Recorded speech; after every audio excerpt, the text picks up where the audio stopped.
Hello viewers, இன்னைக்கு நம்ம பார்க்க போறது Chainsaw Man episode 9.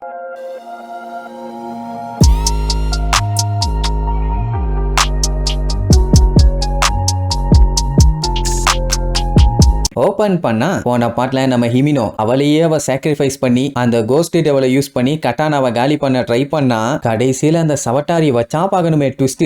அதாவது பொசுக்குன்னு பாம்பை வர வச்சு அந்த டெவிலியே சோழிய முடிச்சு விட்டா. அவ்வளவுதான், அக்கியா காலி பண்ணா சோழி முடிஞ்சு. சரி இந்த பவராச்சு குறுக்க பூந்து சண்டை போடுவான்னு பார்த்தா அவ பயந்து அங்க இருந்து ஓடிட்டான். ஆட வீணா போனவளே, போறப்ப யாரையாச்சும் காப்பாத்தி விட்டு போனா பரவாயில்ல, அவ உயிரை காப்பாத்திக்கணும்னு ஓடிட்டா பாருங்க. இப்ப அவங்களுக்கு அதெல்லாம் மேட்டர் இல்ல. இவங்க வந்ததே நம்ம டெஞ்சியோட ஹார்ட் எடுக்கிறதுக்காக மட்டும்தான். யாரு போனாலும் அதை பத்தி கவலை இல்ல, அதை எடுத்துட்டு கிளம்பிட்டே இருக்கலாம்னு சொல்லுவாரா. அந்த டைம் ஹிமினோ அந்த கோஸ்ட் டெவில கிளப்பி விட்டால, அதோட கை மட்டும் தனியா போய் நம்ம டெஞ்சியோட செயின்ஸாவை இழுத்து விட்டுரும். இப்ப தான் பைய களத்திலேயே இறங்குறான். இவங்களுக்கு தேவை டெஞ்சியோட ஹார்ட் மட்டும்தான். அதனால பார்த்து பக்குவமா சண்டை போடும்பா. டெஞ்சி வந்து பார்த்துட்டு, ஓ நீங்கெல்லாம் கெட்டவங்க தானே, எனக்கு கெட்டவங்களை ரொம்ப பிடிக்கும், அப்படியே டிசைனா வெட்டி வீசிடுறேன்பா. அவன் என்னடான்னா, நான் உன்னை ரெண்டாவது டைம் கொல்ல போறான்டாம்பா. ரெண்டு பேரும் பாத்தீங்கன்னா அப்படியே அண்ணன் தம்பிக்க மாதிரி இருப்பானுங்க. இவனுக்கு கையிலையும் மண்டையிலையும் கத்தி இருக்குது, அவன் கையிலையும் தலையிலையும் செயின்ஸா இருக்குது. அவ்வளவுதான் வித்தியாசம். சரி இப்ப சண்டை ரெண்டு பேத்துக்கு மரணத்தனமா ஸ்டார்ட் ஆகுதுன்னு வைங்க. அப்ப அந்த சவட்டாரியோட நகை ஒண்ணு டேமேஜ் ஆயிடுச்சு போல, அதுல இருந்து ரத்தம் வந்துட்டு இருக்கும். அவ அதெல்லாம் நோட் பண்ண மாட்டா. செயின்ஸா மேன கண்டுபிடிச்சாச்சுன்னு அவனை புடிக்கிறதுக்காக இன்னும் ஆளுகளை வர சொல்லுவா. இங்க யூனியலுக்கு நடுவுல சண்டை சும்மா தரமா போயிட்டு இருக்கும். என்னதான் நம்ம பையன் செயின்ஸாவை வச்சு மாசம் அட்டாக் பண்ணாலும் அவனுக்கு அந்த கட்டானா கூட ஒழுங்கா சண்டை போட தெரியல. ஏன்னா இவன் கண்ணா பின்னாடி அட்டாக் பண்றான். அவன் பர்ஃபெக்டா அட்டாக் பண்ணணும்னு பார்த்து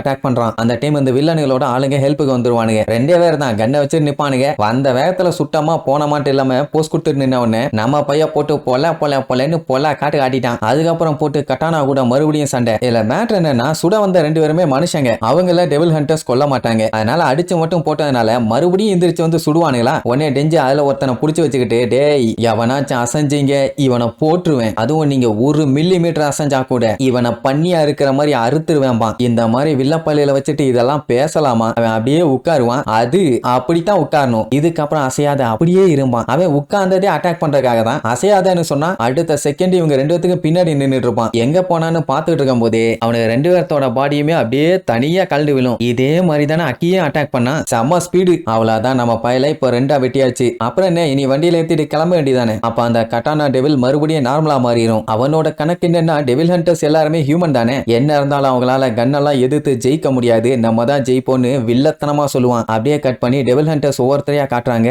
இன்வெஸ்டிகேஷனுக்கு போன எல்லாருமே செத்து போய் தான் கிடக்குறாங்க. அத்தனை பேர்த்தையுமே வளைச்சு சம்பவம் பண்ணியிருக்கானுங்க பண்ணாட பயலுங்க. இங்க மாக்கிமாவை போட்டு தள்ளவனுங்க. ஓகே நம்ம அடுத்த ஸ்டேஷன்ல ஸ்பிளிட் ஆயிடலாம்னு சொல்லி பிளான் பண்ணிட்டு இருக்கும் போது பின்னாடி மாக்கிமா வந்து நிப்பான். அப்படின்னா அவன் இன்னும் ஷாகல, மறுபடியும் கண்ணை வச்சு சுட போவானுங்க. அப்படியே கட் பண்ணி அந்த யோட்டோ ஸ்டேஷனை காட்டுறாங்க. அங்க மாக்கிமா காண்டி வெயிட் பண்ணிட்டு இருந்த டெவில் ஹண்டர்ஸ்க்கு இந்த மாதிரி மத்த டெவில் ஹண்டர்ஸ் எல்லாத்தையுமே போட்டு தள்ளிட்டு இருக்காங்கன்னு சொல்லி இன்னொரு டெவில் ஹண்டர் வந்து சொல்லுவான். அப்படின்னா மாக்கிமாவும் செத்துட்டாங்களா, தேவையில்லாமையா டைம் இங்க வேஸ்ட் பண்ணணும்னு சொல்லிட்டு இருக்கும் போது கரெக்டா அங்க ட்ரெயின் வந்து நிக்கும். உள்ளுக்குள்ள இருந்து எல்லாம் அடிச்சு புடிச்சு வெளியில ஓடுவாங்க. அதாவது நார்மல் மக்கள். பார்த்தா மாக்கிமா உள்ள இருந்து கேஷுவலா வந்து இறங்குவா. அவங்களுக்கு நான் பயங்கர ஷாக்கு, என்ன செத்துட்டான்னு சொன்னாங்க, இப்படி உயிரோட வந்து நிக்கிறாளேன்னு. அட ஒண்ணு இல்ல, ட்ரெயின்ல மாத்தி சுட்டுக்கிட்டாங்க, அதுல நிறைய பேர் செத்து போயிட்டாங்க. உங்க பாடிஸ் எல்லாத்தையுமே கிளியர் பண்ணிருங்க. அண்ட் அது மட்டும் இல்லாம இன்னைக்கு என்னால மீட்டிங்க்கு வர முடியாது, எனக்கு ஒரு முக்கியமான வேலை இருக்குதும்பா. அப்ப அவகிட்ட இந்த மாதிரி மத்தவங்க எல்லாத்தையுமே அசால்ட் பண்ணிருக்காங்கன்னு மேட்டர் சொல்லுவாங்க. அப்படியே கட் பண்ணி ட்ரெயினுக்குள்ளேயும் காட்டுறாங்க. பார்த்தா அவளை ஷூட் பண்ண வந்த எல்லாருமே கொடூரமா செத்து கிடக்குறானுங்க. அப்படியே கட் பண்ணா மாக்கிமா நடந்த விஷயம் எல்லாத்தையுமே கேட்டுக்கிட்டே போறான். திரும்பி டோக்கியோக்கே போயிடலாமா அப்படின்னு பார்க்கும்போது இவங்க திரும்பி போனாலுமே டைமுக்கு போய் சேர முடியாது. அவளுக்கு ஒண்ணு மட்டும் தெரிஞ்சு போச்சு, அவங்க தேடி வந்தது டெஞ்சிய.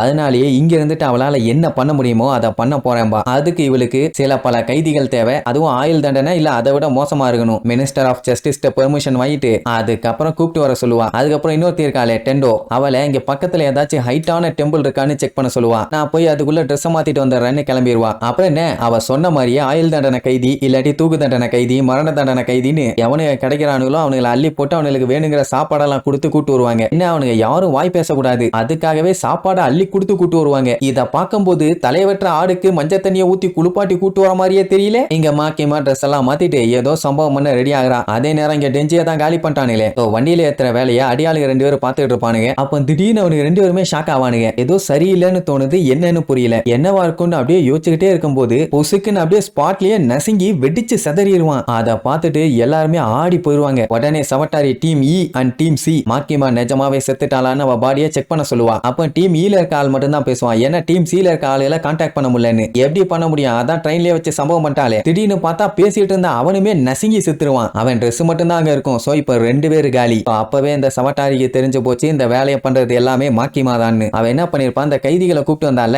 அவனுக்கு கண்ணையும் கூட இருந்த அந்த 2 டெவில் ஹண்டர்ஸோட கண்ணையும் கட்டி வச்சிருப்பான். ஏன் அப்படின்னா மாக்கிமா சீஃப் கேபினட் செக்ரட்டரி. அவளோட டெவில் கான்ட்ராக்ட் எல்லாமே லோ லெவல்ல இருக்க டெவில் ஹண்டர்ஸ்க்கு தெரியக்கூடாது. அதனாலதான் கண்ணை கட்டி வச்சிருப்பாங்க. அப்ப அவ ஒரு கைதி கிட்ட போய் ஒரு பேரை சொல்லிட்டு கைய நம்பியார் மாதிரி அப்படியே திருகுவா. அப்போ நம்ம டெஞ்சு எழுத்துட்டு போனானே ஒரு மொட்டை, அவனுமே திடீர்னு பீதி ஆகி ஏதோ சரியில்லையேன்னு பார்த்துக்கிட்டே இருப்பான். பார்த்தா திடீர்னு கழுத்தெல்லாம் நசுங்கி படால்னு வெடிச்சு அங்கேயே செதறிடுவான். இதை லைவா பார்த்துக்கிட்டு இருக்க சவட்டாரிக்கும் கட்டானாக்கும் அப்படியே தூக்கி வாரி போடுது. ஏன்னா அடுத்து இவங்கள யாரு சாவான்னு சொல்ல முடியாது. என்ன இங்க இவ யாரெல்லாம் இப்படி நசுக்கி கொள்றாளோ அந்த பேரை சொன்ன கைதியை மயக்கம் மட்டும் பொத்துன்னு விழுந்துருவாங்க. ஐ மீன் அவங்களோட உயிரும் போயிரும். ஒரு உயிருக்கு ஒரு உயிர் பலி. அதனாலதான் சாக போற கைதிகளை கூப்பிட்டு வந்திருக்கா. இப்படியே அந்த ஆபரேஷனுக்கு வந்த ஒவ்வொருத்தரையுமே நசுக்கி பிரிக்கி சப்பி அவங்க ட்ரெஸ் இருக்கும், மத்தபடி சுத்தி ரத்தம் இருக்கும், வேற ஒண்ணு இருக்காது. அந்த அளவுக்கு அப்படியே நசுக்கி பிரிக்கிட்டா போங்க. ஆனா சவட்டாரியும் கட்டானாவையும் ஒண்ணும் பண்ணல. இங்க கைதிங்க எல்லாம் காலி. அதுக்கப்புறம் என்ன சரைட்டு வேலை முடிஞ்சு இதுக்கப்புறம் டோக்கியோக்கு போலாம்பா. இங்க இவங்க மாக்கிமா பண்ண வேலையை பார்த்ததுக்கே மிரண்டுட்டாங்க. அவளை சம்பவம் பண்ணுனாங்கன்னு நம்பிதானே இவ்வளவு தூரம் இறங்கணும். எல்லாம் ஊத்திக்கிச்சே. சரி பரவாயில்ல, இவங்களோட டார்கெட் செயின்சா மேன் மட்டும் தான். அதாவது நம்ம டெஞ்சி. அவனை தூக்கிட்டு இங்க இருந்து கிளம்பலான்னு முடிவு பண்ணும்போது திடீர்னு அங்க கொபினி வந்து நிப்பா. என்னடானா ஒரு வயசானவர் ஆரை கொபினை பின்னாடி சுட்டாரு இல்ல. அப்ப என்ன இருக்கும்னா ஆரையோட கழுத்துல சுடும் போதே அவன் அடுத்து கொபினியை காப்பாத்தணும்னு சொல்லி குறுக்க போயிருவான். சோ அந்த புல்லட் நெத்திலேயே பட்டு அவன் ஸ்பாட்லயே பாடி. ரெஸ்ட் இன் பீஸ் டு ஆரை. அவன் உயிரை கொடுத்து கொபினியை காப்பாத்திருக்கான். அவன் பயங்கர சோகத்துல இருக்கா. வந்து பார்த்தவ நீங்க தான் ஆள் அனுப்பி விட்டீங்களான்னு கேப்பாளா.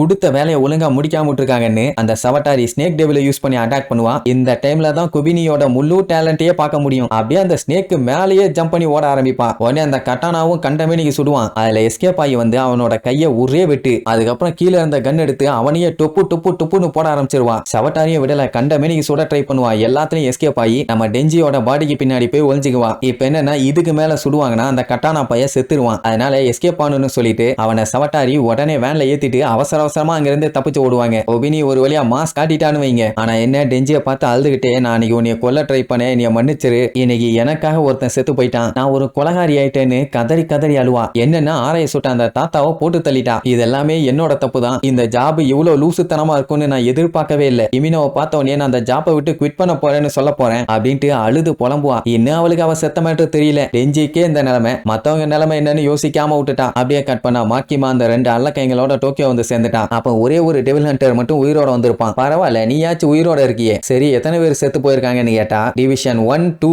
3 4 எல்லாம் காலி. நான் ஹியூமன்ஸை தவிர மத்த எல்லாம் செத்துட்டாங்க. கன்னை யூஸ் பண்ணி தான் எல்லாத்தையும் போட்டு தள்ளி இருக்காங்கன்னு வேற சொல்லுவானா. அதுலயே மாக்கிமா கன்ஃபார்ம் பண்ணிட்டா இதுல கன் டெவில் இன்வால்வ் ஆயிருக்குன்னு. அப்புறம் அந்த கண்ணாடி போட்டவன் இன்னொரு மேட்டரையும் சொல்லுவான். அதாவது இப்ப ஆளுங்க எல்லாருமே கம்மியா இருக்கிறதுனால ஐ மீன் மனுஷங்களை தவிர மத்தவங்க எல்லாருமே உயிரோட இருக்காங்க. அதனால 1 2 3 இந்த 3 டிவிஷன்ல உயிரோட இருக்கவங்க எல்லாருமே 4வது டிவிஷன்ல மாக்கிமா கண்ட்ரோலுக்கு கீழே இருக்க போறாங்க. இவ தான் இனிமேட்டு அவங்க எல்லாத்துக்குமே லீடர் ஆமா. அண்ட் அவன் இன்னொரு ரொம்ப ரொம்ப ரொம்ப ரொம்ப ரொம்ப முக்கியமான விஷயத்த சொல்லுவான். என்னன்னா அவன் ரிசைன் மட்டும் போறானாமா. ஆல்ரெடி எல்லாத்தையும் சங்கு ஒதுங்குற அளவுக்கு காலி பண்ணிட்டாங்க. இல்ல இவனும் இங்க இருந்து அடுத்து எவனாச்சும் வந்து சம்பவம் பண்ண போறான். எதுக்கு இந்த வேண்டாத வேலை, பேசாம வீட்டுல உட்காந்து சாம்பார் சாதத்தை சாப்பிட்டு போயிறேன்னு ரெசிக்னேஷன் லெட்டர்லாம் கொடுப்பான். அண்ட் கடைசியா ஒரு கேள்வியும் கேட்பான். இந்த அளவுக்கு நடக்கும்னு நீங்க எதிர்பார்த்தீங்களான்னு. அதாவது மாக்கிமாக்கு இந்த மாதிரி சம்பவம் நடக்கும்னு ஆல்ரெடி தெரியும், அது இந்த அளவுக்கு நடக்கும்னு எதிர்பார்த்தீங்களான்னு இன்டைரக்டா கேக்குறான். அவன் என்ன சொல்லுவா, நீ தான் வேலையை விட்டு போயிட்டீல தம்பி, நீ இப்போ ஒரு பப்ளிக், உன்கிட்ட எல்லாம் என்னால இன்ஃபர்மேஷனை ஷேர் பண்ண முடியாது, அது உனக்கு தான் பிரச்சனை, சோ பேசாம போயிடுன்னு சொல்லிட்டு அவ அங்க இருந்து போயிருவா. அப்ப கூட இருந்தாயிலே 2 அல்லக்கைங்க அவங்க பயந்துகிட்டே மாக்கிமாவை கூப்பிட்டு நாங்க 2 பேரும் இந்த ஸ்பெஷல் டிவிஷன்ல சேரணும்லாம் ஜாயின் பண்ணல மேடம், ஜஸ்ட் ட்ரைனிங் காண்டி தான் வந்தோம், நாங்க ஒரு வாரத்துல மறுபடியும் கியோட்டோக்கே போயிடுவோம் பாங்க அப்படியான்னு சொல்லிட்டு வில்லத்தனமா பேசுவா. இதுக்கப்புறம் நம்ம டெஞ்சி ஆக்கி என்னென்னலாம் பண்ண போறாங்கன்னு அடுத்தடுத்த எபிசோட்ல பார்க்கலாம். டாடா.